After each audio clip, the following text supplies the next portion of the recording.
Welcome to Sports with Eaves. Let's get started. We have 5 magnificent topics for you today. First topic is the 146th running of the Kentucky Derby without fans. The second topic is the hottest shootout in NBA history. Donovan Mitchell, former Louisville Cardinal, against Jamal Murray, former Kentucky Wildcat, in a classic battle. Third, college football fans have a dilemma. There's a decision between attending college football games and COVID-19. Fourth, we lost 3 great people last week. John Thompson, Hall of Fame basketball coach. Chadwick Boseman, we all understand the Black Panther. Jackie Robinson, Thurgood Marshall, super actor. And Coach Lute Olson, Arizona 1997 national champion. Fifth and foremost, we've got an editorial. We're going to close the show with Jackie Robinson and Pee Wee Reese, a segment I think everyone will be interested to watch and learn from.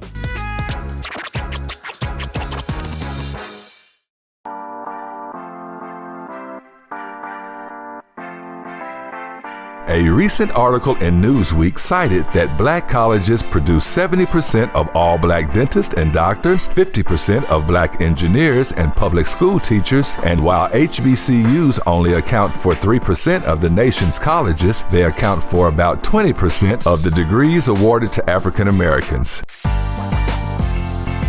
Did you know that 40% of the African American members of Congress, 50% of African American lawyers, and 80% of African American judges all graduated from an HBCU? Simmons College of Kentucky is just one of America's historically black colleges and universities that can help you pursue and realize your dreams. Simmons College of Kentucky, creating the next generation of thinkers.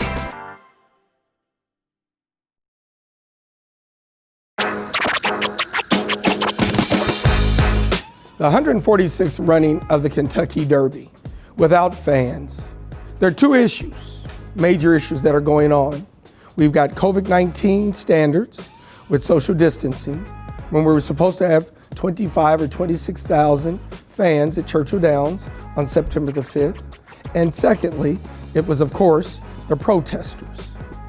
No one really understands why the situation has grown to epic proportions, but Churchill Downs leadership decided to cancel all fans at Churchill Downs. In my opinion, I think that everyone has to understand this has been running for 146 years. People have built their lives around it. Family members have been coming. Both groups, all Americans, African Americans and whites. It was a situation to where the protesters can protest. That is a civil right that they have. But the people that want to attend the race also have a right. And both should be courteous to both groups. I would have loved to seen both parties be able to get along. I would love to have seen the protesters demonstrating peacefully. I'd have loved to have seen 25 or 26,000 fans here in the city of Louisville having an opportunity to watch one of the most magnificent 2 minutes in sports. I've got great interviews for you today. First will be Ken McPeak. He's got Swiss Skydiver, one of the best fillies in the Kentucky Oaks. He is a tremendous trainer. He's done a fantastic job, and his horse had earned enough points to run in the Kentucky Derby. I think he's one of the favorites to win, and I want you to listen to his interview. Ken McPeak, I'm asking you, you've got the favorite. Why don't you tell your horse to go to the front and just destroy the field? Well, actually, she's second favorite. Camille is the favorite at even money, and we're 8 to 5 second choice. So, but because we're in the 1 post, and Camille's in the 5, what we don't want to do is take back and let her have an easy lead without contesting her a little bit going into the first turn. So I do think that because we're inside, we've got to kind of commit to the first turn. Okay. If Camille goes, if she's a rocket out of there, as long as you don't give her an easy path, you've got to look her in the eye at some point. At some point, you're going to have to do that. You might be better off looking at her earlier and hopefully you can do it later. my filly's been running that distance. His filly's not been running that distance. It's Ain't been around 2 turns. The pace of the race, how that first half mile unfolds is going to be all the difference in how that race is running. Ken McPeak has an opportunity to win this year's Kentucky Oaks. He is the second favorite, and I'm wishing him the very best. But continuing with what does he do to prepare for the Kentucky Derby and no fans. If people don't understand, when you're coming out of the third turn of the Kentucky Derby, it used to be called the wall. Everyone understands that Maximum Security was disqualified last year because the horse ran wide, and they thought that he infringed with some of the other horses. Well, the wall is where everyone in the infield is screaming its loudest when people make that stretch drive home. I asked Ken how he thought his horse would manage. Tell me something, we all understand turbulent times. How do you feel about no crowd at the Kentucky Derby, Mr. McPeak? You know, we come out every day and we've got one job to do. It really doesn't change anything for us. I mean, for me, there'll just be less, I guess, peripheral activity. We come and get our horses ready in the morning. We worry about all the details in the afternoon. The only difference is we probably won't have the social aspect of it like we've had in the past, and it's a shame, but it's probably the right thing to do, and we're still going to do our job. It doesn't change. In this year's Kentucky Derby, one of my favorites, Greg Foley, trainer. He's done one wonderful job. He's got Maximum Security. He's a fantastic human being. His family has been in the horse business for over 50 years. He's got a long shot. His horse is coming in at 50-1, but he believes he has a legitimate chance at winning the 146th running of the Kentucky Derby. Throughout our interview at Wagner's Restaurant, I discussed a lot of things with him, but most importantly, we discussed the race and how his horse would manage the race and where did he want his jockey to place Major Fed. This is Greg Foley, trainer of Major Fed. Truly has an opportunity. The first Saturday in September. Yeah. That's just unusual. Crazy. I understand that your horse had a good blowout Friday. Horse worked great. Went 5/8 of a mile. He went pretty quick. He went 59 flat. Black letter work. But he went even fractions pretty much. James Graham was on him Friday morning. Yeah, for the work. Who's going to ride him in the Derby? Who's riding him in the Derby? James Graham. And he galloped out 6 furlongs, 3/4 of a mile, and 1:12, which is That's really, and on that, actually a mile on back around. I thought it was a great work. It sure is. Thought he was maybe would have a little fast, a little maybe quick, for him, for me. But watching him walk off the racetrack that morning, I was down when he came right off the track, and he took a deep breath and walked off the track like it wasn't any big deal. He cooled out fast and quick. And do you tell your he was good. Yeah. Do you tell your jockeys when they're training them the week of the splits that you want, the time that you want? Yeah, you know, talk to James about what I wanted for the work, and just want a nice handy work. You know, minute and change 101. I mean, these horses, they work pretty quick, most of them anyway. But let's not, kind of smooch to him at the wire and let him gallop out good, and he did, and the horse really picked it up nice. To find out how Greg Foley does with his horse, Major Fed. I wish him the very best. We all understand it's a very tough field with 18 horses, and you've got Tez the Law, which is a 3-5 favorite. There hasn't been a horse that's strongly favored in the last 20 years. But we wish Greg and his horse the very best. There are 2 other trainers we want to talk about. One is a personal friend of mine, Dale Romans. We've known each other now for probably the last 5 years. He's probably the most personable person that you'll ever come across. More importantly than being in the horse business again, since he was 6 years old, his father was a trainer, Jerry Romans. He is a person that loves and endures this business. He's in the barns 24/7, 365 days a year. We know one thing for sure. I'm not sure if his horse will run well, if his horse will win, but I'm going to tell you one thing. Dale is going to do everything that he can for attachment rate. He's going to train him. He's going to give the jockey the best opportunity that he has to have a mount in the Kentucky Derby. And God willing, it could be his first win in this year's Kentucky Derby. Wishing him the very, very, very best. There's also another gentleman named, who is the funniest guy, from Philadelphia, Terry Finley.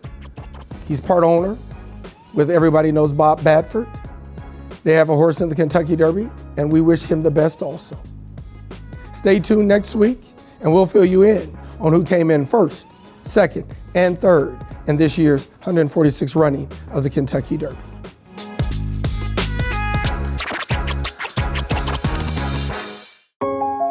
It's important to do what you have serious interest in doing. You know what I'm saying? You gotta do what you love to do. Because I love inspiring kids, providing them with tools that are gonna help them, right? And the two vehicles, the two ways to do it is through information and inspiration.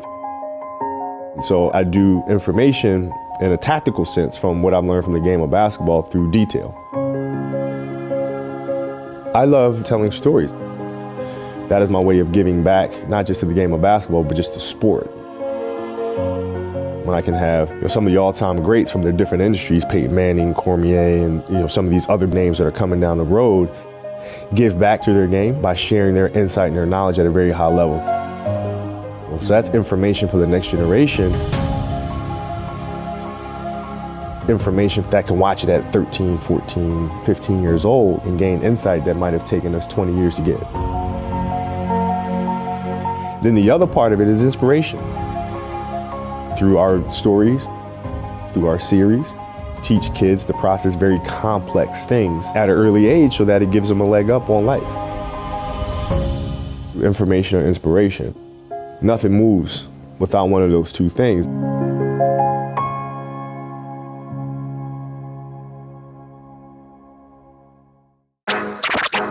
When you're talking about a duo, when you're talking about a challenge of epic proportion, when you're talking about two Kentucky natives, one from the University of Kentucky and Jamal Murray, one from University of Louisville and Donovan Mitchell, both players playing for the Utah Jazz, my former NBA team, and the Denver Nuggets, had two performances in a 7-game battle that will go down in history. Two 50-point explosions by both players. Two 40-point explosions by both players. Donovan Mitchell going into Game 7 was averaging 37 plus a game in the series. Jamal Murray was averaging 34. That's the most in NBA history from two players, both having connections with the state of Kentucky. Watching Game 7 last night was one unbelievable game. And the last minute kept everyone on its pins and needles. The game's tied with less than a minute to go. The Denver Nuggets have the ball. Jamal McGlory and his teammates fashion a way of putting the ball in the basket. The Utah Jazz take it out of bounds, throw it in, run a play. Donovan Mitchell has an opportunity to drive the ball to the basket for a game-tying basket. He turns it over. It broke his heart and his teammates' heart. Denver Nuggets retrieve the turnover, push the ball down the floor, force a layup, which they miss with 5 seconds to go. When you're talking about you couldn't believe this ending, Utah gets another opportunity. They push the ball. They take a late game three-pointer that when I'm telling you, it touched every part of the rim. It did. We've got some highlights and clips from the game. I just want you to watch. But more importantly, that game will go down in history, and two Kentucky natives had a part of it. Donovan Mitchell, the loser, Jamal Murray, the winner. Was the 33 points he had Monday against the Los Angeles Lakers. And Utah hasn't necessarily shot the basketball great in this restart. Nice move and reverse there by Murray. Daily fantasy and free-to-play games.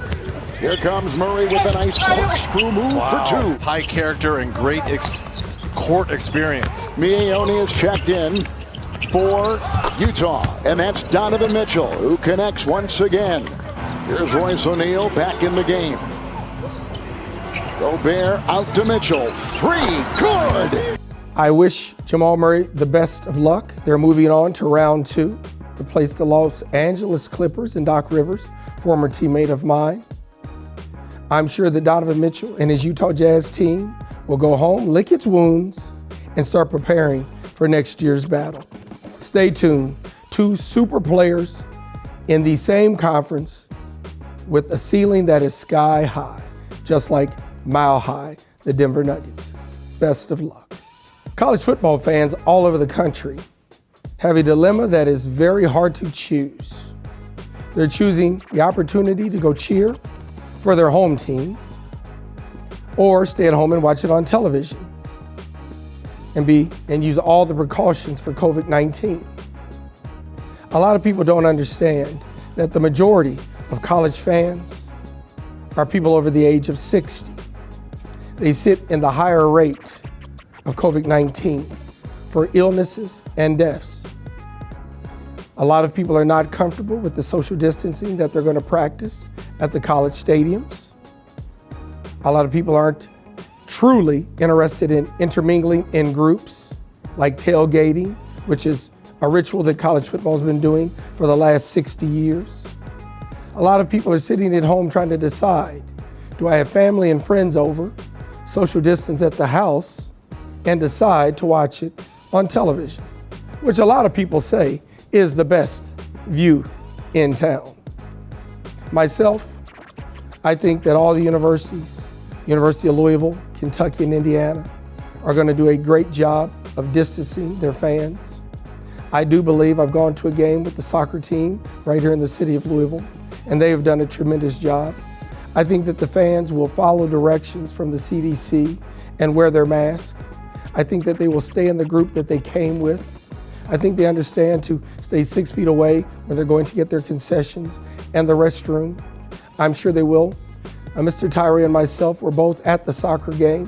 He was taking notes on how they could handle concessions, how that they would handle the restrooms, the sanitation of both. I'm just hoping that people don't steer away from the games. It's really important for the young kids to see and have the support. And it's important for the fans to have an opportunity to get away from the mundane life that they live every day. Sports in America is important because it is a relief valve. Please give your first home game of your home team an opportunity. Go to the game, support your team, support your players, enjoy yourself safely, and stay tuned. We'll have to watch and see what happens with COVID-19.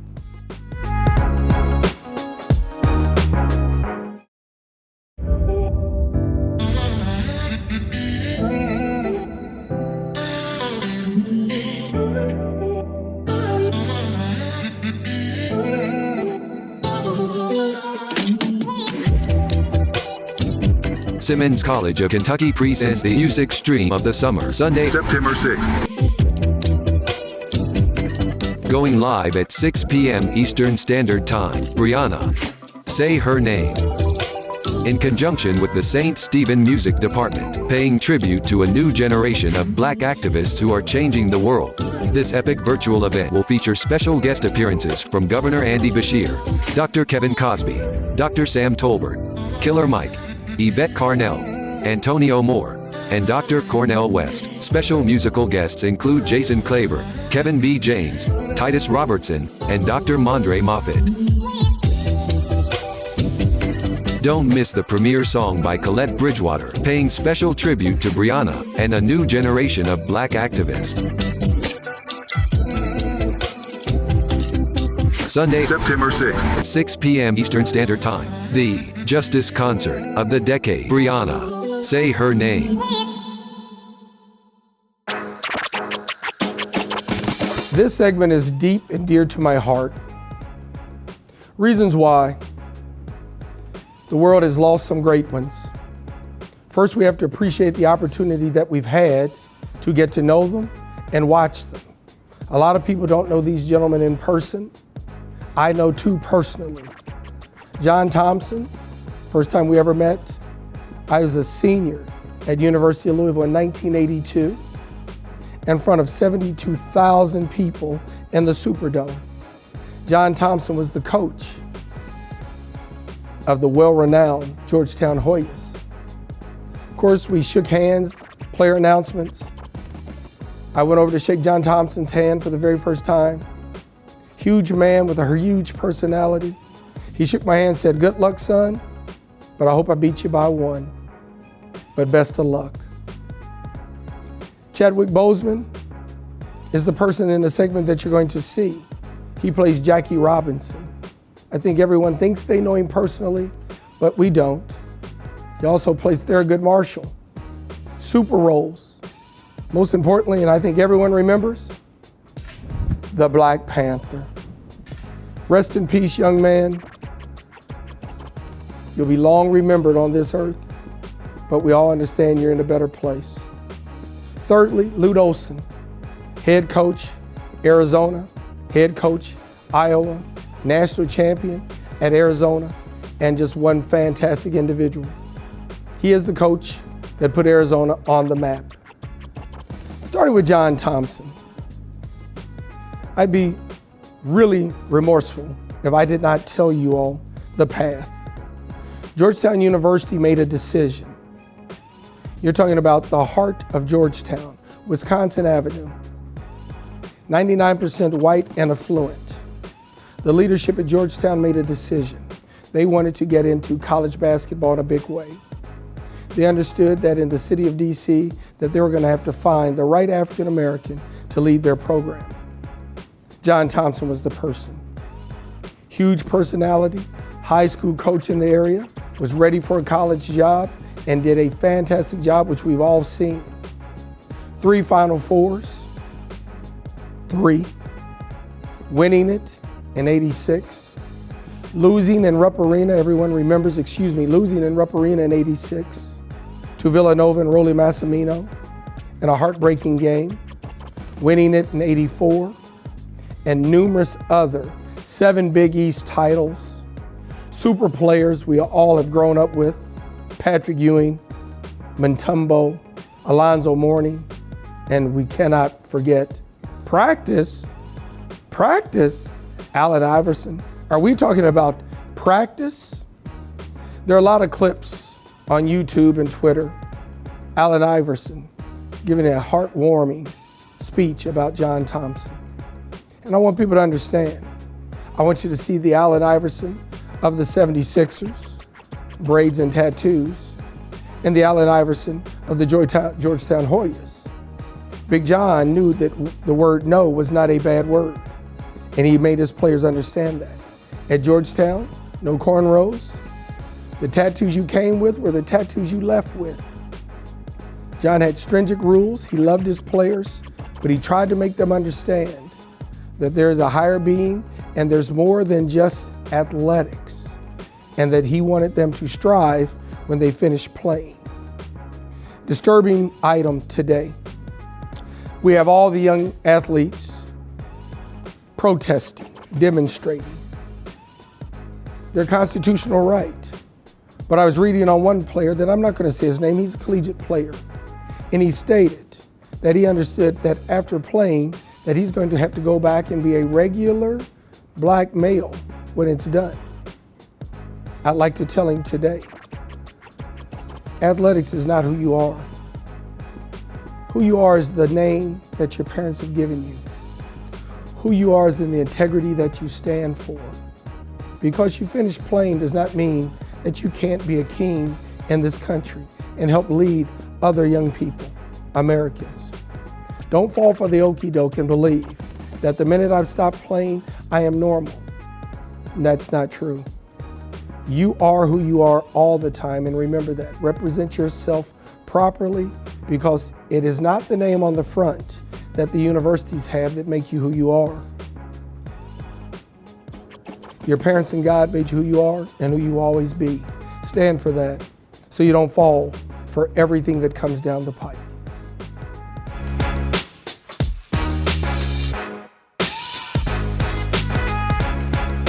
And in closing, this is our second segment of Sports with Eaves.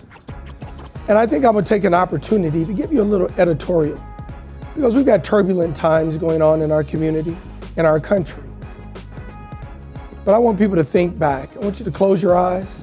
I want you to close your eyes to last year's Derby. We didn't have the protest. Of course, we didn't have COVID-19. And in my opinion, COVID-19 has had a lot to do with the stress that's put on this country. No one's fault. It is what it is. We have to deal with it. But I do want people to understand that there have been times that have been very, very, very difficult for everyone in this country, especially African Americans. And there have been people that have pioneered our way to where we are today. You can't say anything if you don't say Jesse Owens in the Olympics in '36 and Jackie Robinson with the Brooklyn Dodgers in 1947, 48, 49 for 10 years. And the importance that they stood for and the dignity that they showed. I understand protest and there is a place for it. There's no question about it. But what stays with you forever, like Martin Luther King said, only light will bring out the best of us. Not darkness, not evil, not fighting, not destroying, but lightness. Speak truth to your friends. Invite them to your homes. Ask them to sit down and talk about their differences. I've got a clip that I think is really, really, really good. I'm not sure if it's 100% factual in the words that were said from Pee Wee Reese, Louisville native, to Jackie Robinson. But I know that it ends with a wonderful, wonderful statement. I want you to watch the clip. Standing up as a white American was no plaything in 1946, 47, 48. Those were really serious times. When Pee Wee Reese told Jackie Robinson in playing, maybe we'll all wear 42 in the next ball game so they can't tell us apart. Sooner or later in Americans, it is a melting pot. We're all in this together. We're all brothers in this, and we're all gonna have to come together. Other countries, other nations want us pulling apart. Do we have issues? Yes, we do. Do we have opportunities that have to be given to African Americans? Yes, we do. But I want to tell you, Jesse Owens, Jackie Robinson, and Martin Luther King are the way we should follow. Integrity first, character second, and knowing who God is third. I wish everybody the best. I'm looking forward to section in Series 3 of Sports with Eaves. Take care, God willing. I'll see you next week.